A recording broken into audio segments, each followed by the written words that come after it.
Good morning. Thank you very much for joining us here on Times Now. This is the newspaper show and I'm Hina Gambhir. Let's get started and tell you what's making headlines as far as the Times of India this morning is concerned. And there are a lot of interesting stories on the front page only. But the first story that we want to begin this morning with is what happened with young star Sushant Singh Rajput.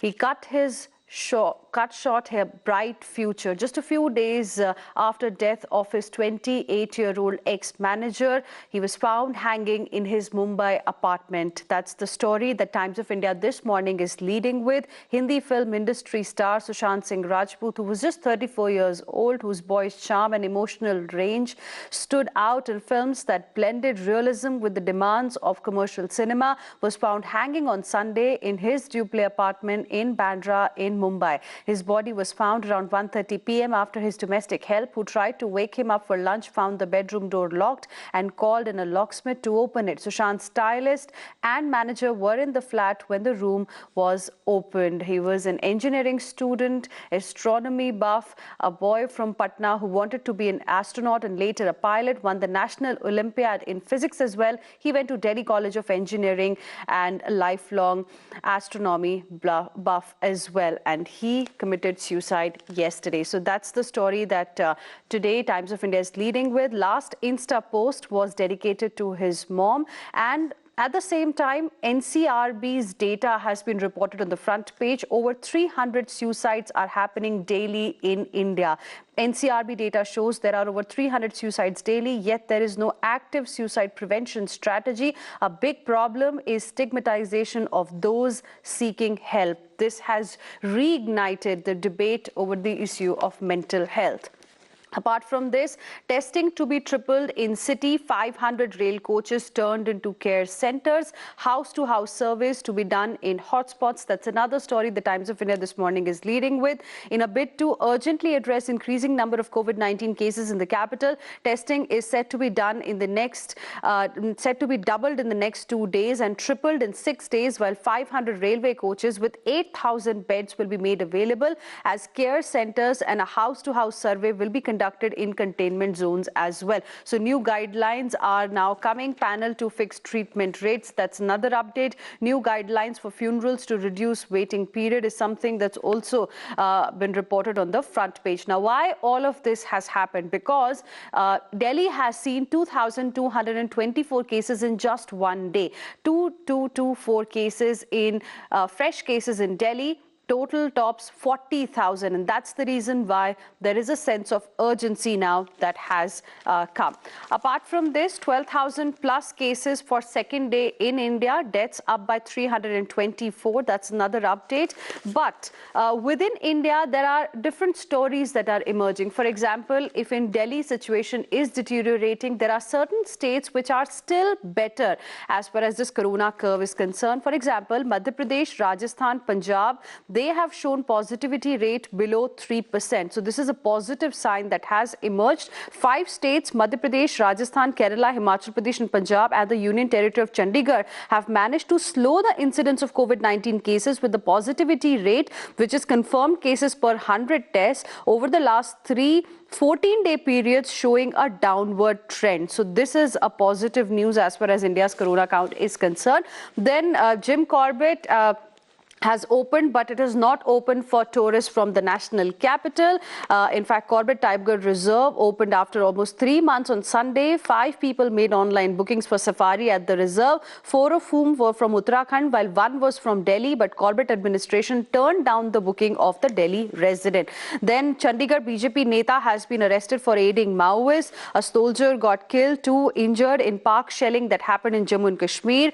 India-born socialist leads Seattle protest. Then Mumbai local trains to ferry government staff. That's another big story on the front page. Then tri-services contingent for Red Square parade. In a first, an Indian military contingent comprising members of all the 3 services will march through Moscow's Red Square on 24th of June. This is what Sachin Parashar has reported. The participation was restricted to the army in 2014, the only time Indian forces joined the parade. Then India-China China foreign ministers to have a meeting on 22nd of June. That's what Indrani Bagchi has reported. Defense Minister Rajnath Singh has said won't compromise on the issue of national pride. India takes up firing by Nepal forces with Kathmandu.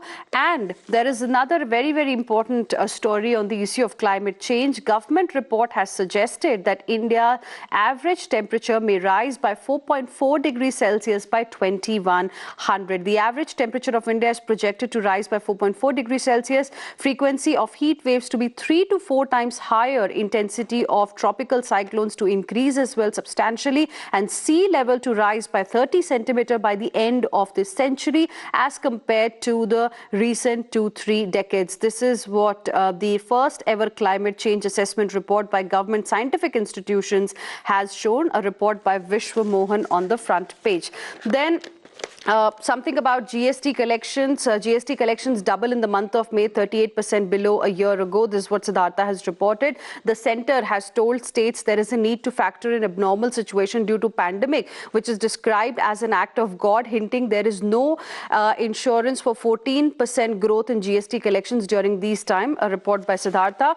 Then HC wraps Punjab cops for racial slur against blacks in case papers. Then China restaurant removes pictures of ex-Rampur Royal. That's another story here on the front page. India objects to harassment of its diplomats in Pakistan. And two more stories on the front page only. One, mother ill, brother jobless.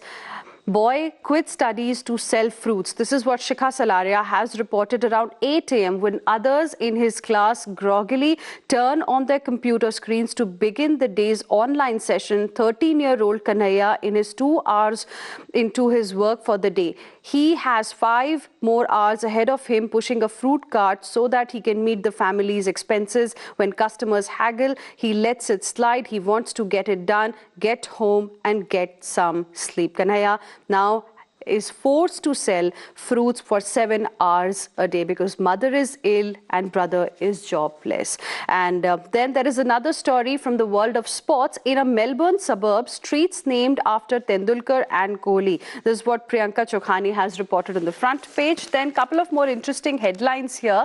Former Australia captain Mark Taylor warns that ban on usage of saliva to combat COVID-19 threat runs the risk of upsetting balance between bat and ball in the test cricket. China has reported 57 new coronavirus cases on Sunday. That's the highest daily figure since April. As now concerns are growing about a resurgence of the disease. Global COVID count has crossed 7.7 million and the toll has surged to 430,500. Then a 70-year-old American who nearly died of COVID-19 has been billed a whopping $1.1 million for his hospital expenses. Michael Floor was admitted to a hospital on 4th of March, stayed for 62 days in the hospital and was discharged on 5th of May, but only after receiving a 181-page bill totaling this whopping $1.1 million amount. And lastly, Russian President Vladimir Putin has said that his country is emerging from an epidemic with minimal losses, having handled it better than the US. With over 528,000 cases, Russia is the third worst hit country after Brazil and the United States of America. So that's about the front page of the Times of India. Let's now get you the latest as far as the Navbharat Times this morning is concerned. और यहाँ पर भी जो बड़ी खबर है वो जो दिल्ली में अब स्ट्रैटेजी को चेंज करने की बात हो रही है उसके बारे में है। दिल्ली में कोरोना से दो हाथ, शाह और केजरीवाल आए साथ। और यहाँ पर आप देख सकते हैं ये तस्वीर भी है जो कल मीटिंग हुई थी उसको लेकर। यहाँ पर होम मिनिस्टर अमित शाह हैं, हेल्थ मिनिस्टर हर्षवर्धन है और उसके अलावा दिल्ली के chief minister, deputy chief minister और सभी लोग यहाँ पर मौजूद हैं इस मीटिंग के लिए। राजधानी में कोरोना के हालत की समीक्षा और हेल्थ इंफ्रास्ट्रक्चर मजबूत करने के लिए केंद्रीय गृह मंत्री अमित शाह की अगुवाई में रविवार को नॉर्थ ब्लॉक में बैठक हुई। इसमें दिल्ली के एलजी और चीफ मिनिस्टर समेत कई मंत्री शामिल हुए। तो ये आज पहली स्टोरी है जो नवभारत टाइम्स के फ्रंट पेज पर है। और ऐसा क्यों हो रहा है? क्योंकि दिल्ली में अब जो है 2224 केस एक ही दिन में आए हैं, जिसकी वजह से आंकड़ा दिन ब दिन बढ़ता चला जा रहा है। होटल बैंक्वेट हॉल में 15,000 कोविड बेड, 8,000 बेड वाले 500 रेल कोच मिलेंगे। तो इस पर जो है फैसला ले लिया गया है। बीमारी नंबर में चरम पर ये एक स्टडी ने कहा है देश में कोरोना के मरीजों ने रविवार को भी रिकॉर्ड तोड़ा। बीते 24 घंटों में देश में 11,929 नए केस आए और इस दौरान 311 की मौत भी हुई है। आईसीएमआर की स्टडी कहती है कि लॉकडाउन के कारण कोरोना का जो पीक है वो देरी से नवंबर के बीच में आएगा और उस दौरान आईसीयू बेड और वेंटिलेटर की काफी कमी हो सकती है। तो इंडिया को अपने इंफ्रास्ट्रक्चर को बहुत जल्दी बढ़ाने की जरूरत है, ऐसा ये स्टडी इंडिकेट कर रही है। उसके अलावा सुशांत सिंह राजपूत के बारे में भी खबर यहाँ पर फ्रंट पेज में ही है। सुशांत सिंह के फ्लैट से नहीं मिला खुदकुशी का नोट। इंजीनियरिंग से बॉलीवुड में आए इस सितारे ने बनाई थी सपनों की एक लिस्ट जो अब अधूरी रह गई है। इसके अलावा वह दिन दूर नहीं जब पाकिस्तान ऑक्यूपाइड कश्मीर से उठेगी भारत संग रहने की मांग, और ये भी एक बड़ी खबर है फ्रंट पेज पर ही। और कुछ फास्ट न्यूज़ भी है। नरेला में 2 गार्डों को पीट कर मार डाला, ये खबर है। अलीगढ़ में पकड़ी गई एक और अनामिका, और गुजरात में भूकंप कच्छ के पास रहा केंद्र। कल फिर से भूकंप के झटके आए थे गुजरात में, तो उसके बारे में जानकारी है। उसके अलावा पुंछ में पाक की गोलीबारी में एक जवान शहीद और 2 घायल हो गए हैं। 8 साल बाद हेल्थ बीमा क्लेम पर सवाल नहीं करेगी कंपनी, ऐसा भी फैसला लिया गया है। Moving on now and let's now get you the latest from the world of business and economy from the Economic Times, the pink paper, to help you kickstart this Monday morning. And the big story on the front page that the Economic Times is leading with is the proposal to replace existing concept of promoters with controlling shareholders. SEBI plan faces resistance from promoter-driven companies. That's the big story. Bid to create more professionally managed companies, reduce interference of promoters holding minority stake in companies. This is on the front page. Then Reliance Industries rights issue shares to list today. Buoyed by the strong response to its rights issue, the partly paid up shares of RIL will be listed at around 650 a piece on Monday, a premium of at least 650%, I beg your pardon, to its intrinsic value. Then Johnson & Johnson expects nod for COVID vaccine by early 2021. The chief scientific officer of Johnson & Johnson has said, this is an interview that Divya Rajgopal had with the chief scientific officer Paul Stoffels of Johnson & Johnson. Then RBI moves may bring new players to banking. That's another story. Focus on governance, ownership rules to address issues of capital, potential conflict of interest. Industrial houses, foreign capital may get a bigger slice. Smaller microfinance companies open to mergers. Then KKR races ahead of PE rivals to close in on JB Chemicals buy. They have signed exclusivity pact that could end up owning over 80% in pharma company after the open offer.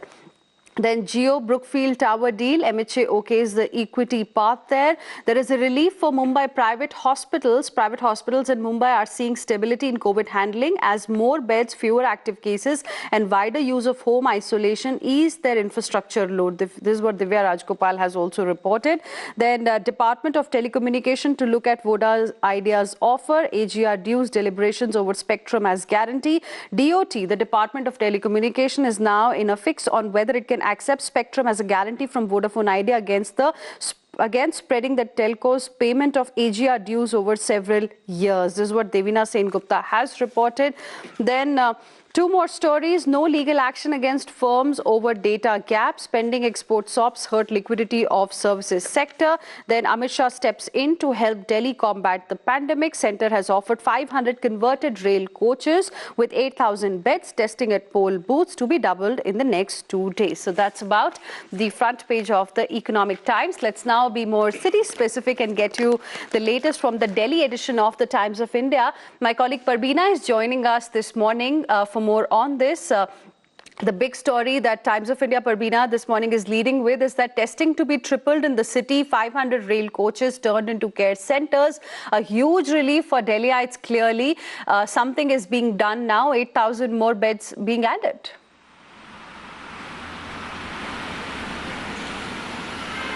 Well, yes, while India being in the top 4 country, reporting that number of coronavirus positive, Delhi is also Delhi has also topped the list among being one of the, third city reporting that many cases, and this was the need of the hour when the Home Minister has intervened and has come on the same page with everyone, and has called yesterday had a meeting with Chief Minister of Delhi, Lieutenant Governor Anil Baijal was also there, and also met all the corporators in the evening. And after that, the result was that in next 2 days we will see the doubling of the beds, and also in the next 6 days we'll see tripling of the beds as well. Just not that, they are also coming with more mechanisms to fill the gaps which we have seen in the national capital in the past 1 week. That is also giving door-to-door help in all the containment zones. And remember, even as we speak, there is close to 250 containment zones in the national capital. So this was also an important step taken for Delhi. Also, there's a committee set up of all the senior doctors in AIIMS, and these doctors will cater to the need of all the small hospitals which need all requisite information, and also all the important tools which these small hospitals need. They will also cater to the needs like oxygen cylinders and different tools which need to treat COVID patients. So all of that will be done in days to come. Now we'll have to wait and watch how the implementation is done, from the coaches to doubling and tripling of beds to doubling of testing done. All of that we are expecting to happen over the next 1 week or 2 weeks or so, because in the past 1 week we have seen there were notifications and decisions which were taken by the state government, but the implementation was delayed, and there the gap was, and people suffered on ground. We reported of gory images, and authorities not able to cater to the number which was reported. All right. Thank you very much, Parveena, for the moment, for joining us with all of those details. We're now moving on to the Mumbai edition of the Times of India, and the big story that the Mumbai edition is leading with is that Maharashtra government shifts focus from COVID cases to curbing deaths now. Worried BMC seeks advice on treatment policy. That's the big story. Over 50,000 have already recovered successfully from coronavirus. Arunil, my colleague, is now joining us on the broadcast for more on this. Arunil, good morning. So the focus clearly is now on curbing deaths, even though the fatality rate in Maharashtra is slightly better as compared to many other worst affected states like Gujarat, West Bengal. Well, but the situation still remains worrisome, Hina, because if we compare it in the last month, that is May, around 1,827 people had lost their life because of coronavirus. Now, in this month of June, at least in the first 15 days, the death count is 1,544. So that is reasonably high. In another 3 to 4 days, we can expect it to touch the last month's mark, and Maharashtra accounts for around 40% of the total death count across the country as well. So yes, rightly so, the focus of the government has shifted from curbing COVID cases to curbing COVID deaths. That's what we understand, and there are several factors responsible for this: shortage of beds, shortage of ambulances, shortage of ICU beds, ventilators, as well as crucial life-saving drugs like remdesivir. Its unavailability remains a prime concern across the state of Maharashtra. Yesterday also around 120 deaths were recorded, and 69 of those deaths were from the city of Mumbai.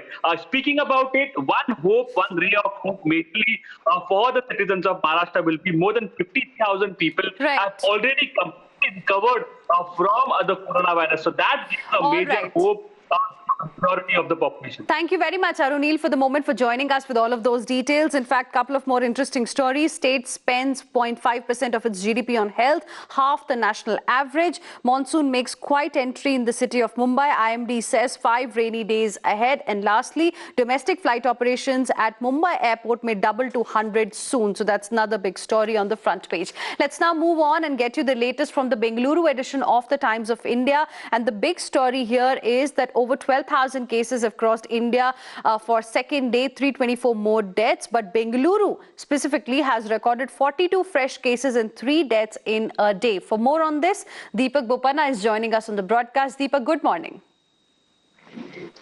Yes, good morning, Hina. And it was not a good day for Bengaluru, which has somewhere managed to contain the virus up until now. Not too many cases yesterday, quite a large number. Going by the number of people, the number of infections that the state and the city has seen, it was a large spike. But of course, overall, the officials are saying that this is only because the number of testing has increased, that they're detecting more, and they're going to continue doing so. But overall, here too, they're not testing asymptomatic right now, with also WHO reporting that asymptomatic are not going to infect the others. We probably could see the trend as well continue, where you will see a further dip in the number of cases. All right. Thank you very much, Deepak, for the moment, for joining us with all of those details. There's another interesting story. Bengaluru Church holds first drive-in service adhering to social distancing norm. This church, in fact, held its first drive-in service, Worship on Wheels, in Hebbal on Sunday. And there you can see proper social distancing is also being maintained. Everyone's wearing masks as well. Let's not now move on and get you the latest from the Kolkata edition of the Times of India. The big story is that more patients cured than new cases in Bengal. So there is a positive news coming from West Bengal now, because now we are seeing a number of patients who have recovered is more than the new cases that are emerging in West Bengal. And if the trend continues, then perhaps things could start looking better for West Bengal specifically. Shreyasi, my colleague, is joining us on the broadcast more on this. Shreyasi, good morning. Clearly, number of patients recovered is more than those who are recovering, but it's the fatality rate in West Bengal which is still a cause of concern. Good morning, Hina. Of course, a big news coming in there, where the health department said 518 people had been cured in the last 24 hours, while the total number of cases remained at a 300 number. So the number of discharge had gone up. The rate of discharge has touched about 45% here in West Bengal, which is a good news, a ray of hope amidst all the gloomy news that's been coming in about the COVID. But of course, it's still a matter of concern, because cases are being reported across districts, with migrant workers returning and with all the transport mode being operated now by the state and the center. But of course, we have to keep a closer watch at the health bulletin today to really understand whether this is going to be a recurring cause, or whether it was just a one-time single high number. All right. Thank you very much, Shreyasi, for the moment, for joining us with all of those details. We're now moving on to the Chennai edition of the Times of India. The big story is that 11 COVID-19 deaths in 2 city hospitals missing from the government data. That's the big story that Times of India today is leading with. 5 fatalities at railway facility, 6 from ICF Awari. Now, the tally is near 45,000 in Tamil Nadu. The toll has crossed 400 as well. 38 have lost their lives in a single day in Tamil Nadu, and 7, in fact, were without any kind of a comorbidity. That's the big story that we have. Shabir, my colleague, is joining us on the broadcast. Shabir, good morning. Again, there is this issue of discrepancy in terms of, the death data that we are getting from Tamil Nadu that has been highlighted in this story. Well, that's right. Underreporting deaths has been a concern in Tamil Nadu. There has been a committee that has been formed, and that is looking into the process of reconciliation and accounting these deaths that have taken place in the past few months. It's not only from from the month of April. It's also deaths that are reported in other districts. Now the focus is only on Chennai, but more and more cases of underreporting of deaths is coming to light. And this, raises crucial questions as to what exactly is the process of reporting these deaths. The railway hospital, which is in question now, says that they have already reported to the Chennai Corporation as well as to the health department as per the procedure. But why is it not reflecting in the medical bulletin is a big question that is raised by many. But as of now, we have to wait and see whether these deaths are being reported or not. But clearly, real-time data, the actual data about deaths is not being reported is one allegation that the Tamil Nadu government will have to answer for a very long time, because this is not just one case. There have been multiple cases that have been reported in different parts of the state. The state health department should come up with some answers as far as the reporting of deaths is concerned. All right, Shabir, thank you very much for the moment for joining us with all of those details. We're now moving on and let's quickly tell our viewers what's making headlines from around the world. New wave of virus cases across the world as curbs ease. That's the big story. China's vaccine trial is offering some sort of hope. South Korea urges North to uphold deals amid rising animosities. 70-year-old survives COVID-19 but receives a $1.1 million hospital bill. And Trump defends slow walk down slippery ramp at West Point. That's another story. Then from the world of sports, let's get you the latest updates. My colleague Karishma is now joining us on the broadcast. Karishma, good morning. Messi returns in blaze of glory. That's the top story the Times Sport is reporting this morning. Messi scored and grabbed 2 assists as La Liga leaders Barcelona eased to a 4-0 win away to struggling on Saturday. Let's go across to Karishma for more on this. Karishma, Messi returns in blaze of glory. Well, yes, absolutely, Hina, and what a sight it would be for all the sports fans and football fans, especially to see Lionel Messi back in action after a gap of 3 months due to the COVID-19 pandemic, and Barcelona cruising through in their match against Real Mallorca. 4-0 was the scoreline. So clearly, Barcelona back with the bang after a gap hiatus of 3 months due to the COVID-19 pandemic, and Messi, as usual, the star of the match. All right. Thank you very much, Karishma, for the moment for joining us with all of those details. With this, it's a wrap. Thank you very much for staying with us here on the Newspaper Show.